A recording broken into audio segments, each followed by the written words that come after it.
New concerns as a highly contagious coronavirus strain first detected in South Africa has made its way to the U.S. Two patients in South Carolina are infected. And this on top of the UK strain, also very contagious, that's already in 28 states.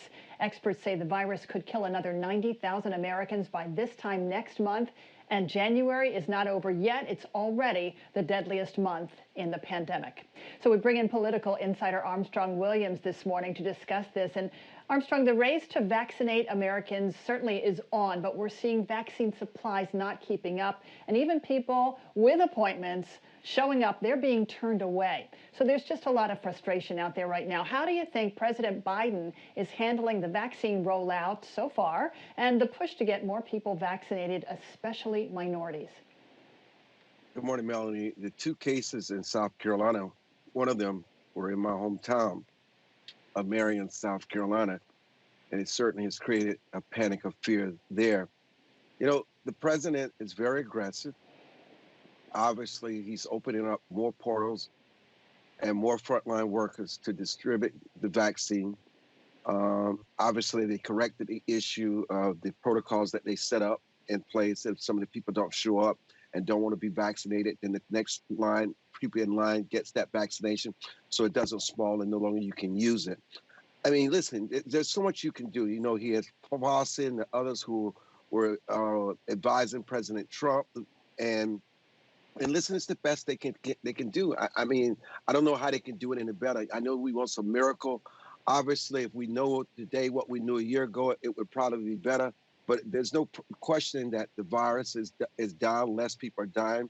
Then you look at the situation in New York with former Governor Cuomo, where the media made him out to be some hero and some pillar of an example. And we found out that 12,463 people died in these nursing homes instead of 4,000.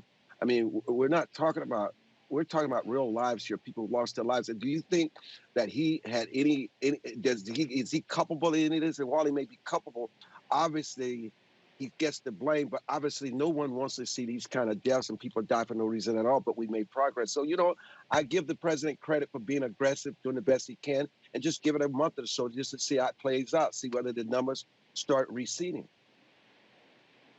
I want to move to the impeachment trial, which starts in 10 days from now. And Democrats are concerned that they may not have enough Republican votes to impeach the former president. And now we're hearing Virginia Senator Tim Kaine is drafting legislation to censure Mr. Trump instead of impeach him.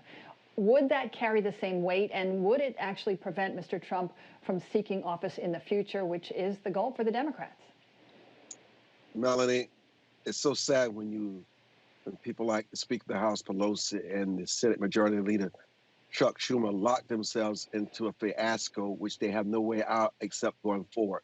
Not only do you have Senator Tim Kaine, you have Senator Manchin from West Virginia, and other Democrats quietly saying it's not just Republicans that's not going to vote for impeachment. There are many Democrats who are quietly not saying anything because they don't want to appear as be going against the new Majority Leader or the Senate who puts Democrats that put so much on the line. There's just no way forward for this. And as Rand Paul did when he tested the votes, he thought he would get less votes, but he got 45 senators, 45 Republicans to vote that there is no grounds for impeachment. It's unconstitutional. At some point, somebody needs to show leadership and say, look, we have so many issues going forward. Like you just mentioned, the pandemic, which we have this struggling economy. You have this new strain of the virus. Let's just do the thing and we're going to lose a few browning points. We're going to get maligned by the media, but let's just walk away from this witch hunt and move on to issues that we can really do something about, because they're not going to impeach him and nor are they going to censor him. So just move on. Have the courage to say, we misjudged the process. We're going to move on. Another busy week in Washington. Thank you, Armstrong. And you can watch the Armstrong Williams Show every Saturday morning at 10:30 right here on WJLA 24/7 News.